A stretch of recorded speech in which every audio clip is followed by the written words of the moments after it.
Qu'est-ce que le mental? Le mental peut être comparé à diverses choses de la vie concrète. Nous pourrions aisément commencer par la parabole de l'ordinateur.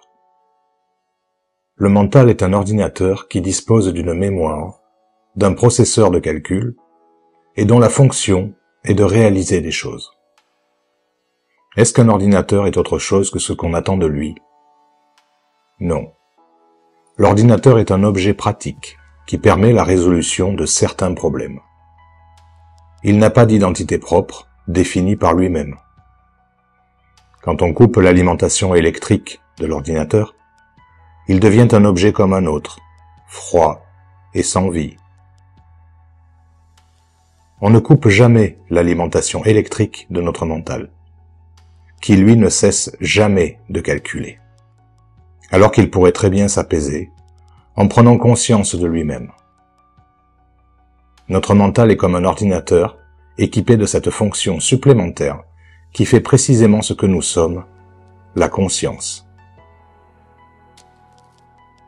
Notre mental est comme un attelage. Le cocher est la conscience, le cheval est l'inconscience, et la voiture est notre véhicule, notre corps. Si le cocher s'endort, le cheval conduit la voiture n'importe où, dans un pré, le long d'une rivière. Il s'arrête ou partirait au galop. Pour que l'attelage suive la route, à la bonne vitesse, en sécurité, la conscience doit être aux commandes de l'inconscient. Notre mental est une partie de nous, et au lieu de l'observer et l'utiliser, nous le laissons prendre le contrôle de nous-mêmes. Nous nous identifions à lui, tel qu'a pu l'écrire le philosophe Descartes qui écrivit « Je pense, donc je suis ». Identifié à notre mental, le mental se sert de nous. Lui-même s'identifie à une multitude de choses qui la plupart du temps sont des illusions. Nous disons « je suis jeune », mais ce n'est qu'un état transitoire qui des années plus tard nous poussera à dire « je suis vieux », alors que notre âge n'est pas ce que nous sommes. Nous disons « je suis amoureux » ou amoureuse. Mais ce n'est pas ce que nous sommes. C'est un sentiment que nous exprimons, qui peut-être un jour se transformera en « je le déteste ». Nous connaissons tous autour de nous cette histoire.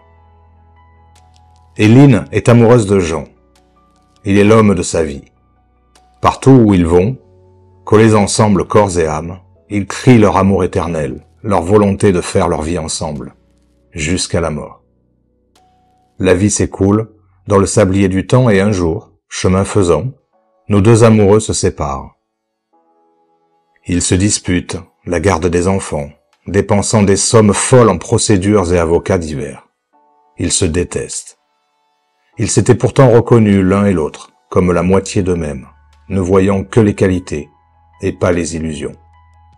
Leur mental respectif avait décidé qu'ils étaient amoureux à vie, des qualités immuables de l'autre, qu'elles soient physiques ou mentales, bien plus qu'émotionnelles ou spirituelles. Un jour, le mental a vu la perfection et l'a érigée en vérité. Nos amoureux se sont identifiés à ce qu'a dit l'ordinateur logique. Puis un jour, le mental n'a plus vu la perfection, mais uniquement le vilain, au travers des étiquettes, des images, des mots ou des jugements, des croyances qui ont conduit le couple à se détruire. Nos amoureux ont été manipulés par leur mental, en s'identifiant aux croyances excessives ou limitantes que cette partie d'eux-mêmes ne cesse de produire. Le mental ne s'arrête jamais d'analyser les choses, en bien ou en mal. Il est binaire. C'est alors que nous nous aimons, bien que nous disions nous détester. Nous fuyons mentalement ce que notre cœur appelle pourtant dans nos vies, à savoir la paix, la sérénité, le plaisir de la vie. Pour le mental, tout est danger potentiel. Le mental n'est qu'un réceptacle d'informations qu'il doit traiter sans cesse pour assurer la sécurité. Les années passant, il développe une multitude de croyances qui proviennent essentiellement d'ailleurs. Ce qui est dans notre tête provient essentiellement d'ailleurs. Des croyances extérieures, famille, enseignants, amis, médias. Le mental développe des peurs qui à terme font qu'il ignore ce qui est réel. Il adhère par contre à l'irréel et il s'y attache solidement. Pourtant, grand paradoxe, l'irréel lui fait peur et il le fuit sans cesse. Le mental s'identifie à un soi imaginaire parce qu'il a sans cesse peur de mourir. Je pense donc que je suis, donc si je ne pense plus, je ne suis plus. Je pense que je suis un homme heureux. J'aime ma femme comme un fou.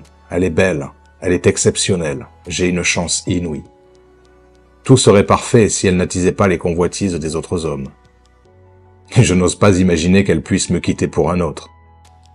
Nota bene. Si, tu l'imagines.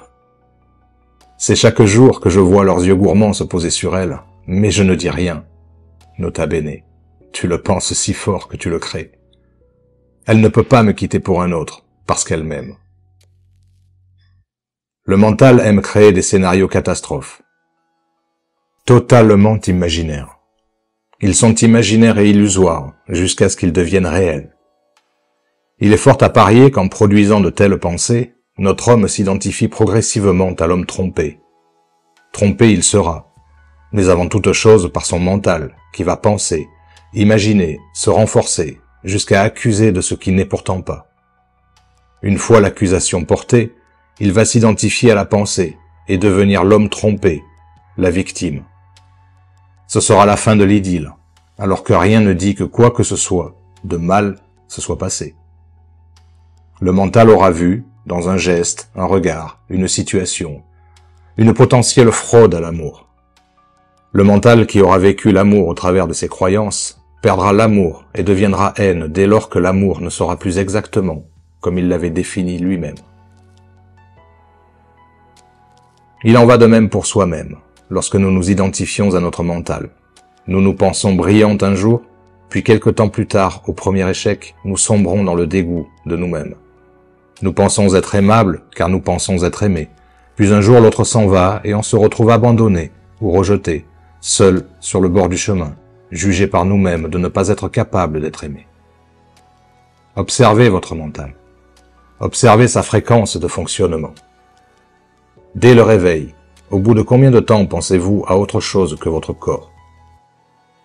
Qui n'a jamais pensé au travail, au petit déjeuner, aux embouteillages, à l'heure qu'il est, avant même d'avoir pris conscience de son propre corps, de son état émotionnel, dans le silence du mental?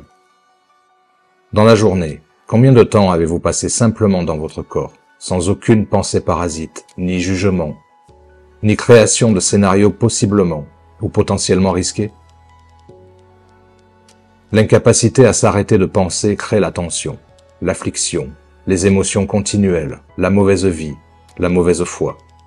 On ne touche jamais à l'essence de la vie, puisque le mental nous dit sans cesse que la vie est difficile, et que pire que tout ce qu'il nous envoie déjà sans cesse, il y a la mort. Le mental est perdu dans la création continuelle de peur de l'irréel. Il crée des situations irréelles, fantasmagoriques, et nous les impose comme étant réelles, tant il a peur de l'irréel. Ce processus conduit directement à la souffrance intérieure. Le mental refuse de voir en conscience les faits réels, le concernant, tout autant que ceux qui concernent les autres ou la situation. Il adopte systématiquement une perception négative des faits.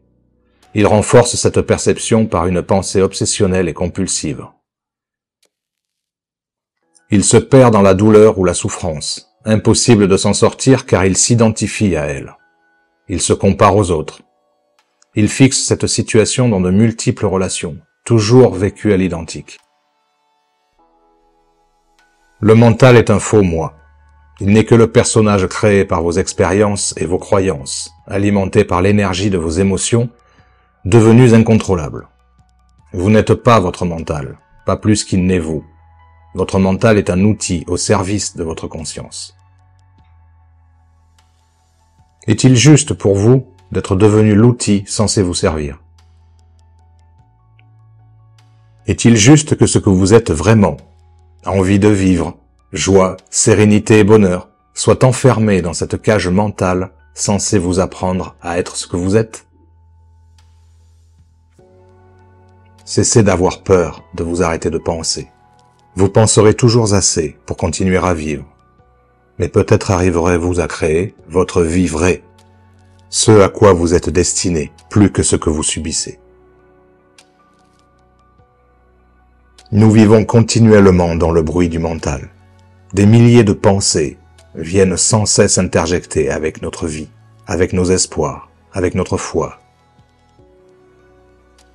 Ce brouhaha nous coupe du silence intérieur, là où réside notre véritable énergie de vie, là où se dessine notre avenir, notre futur.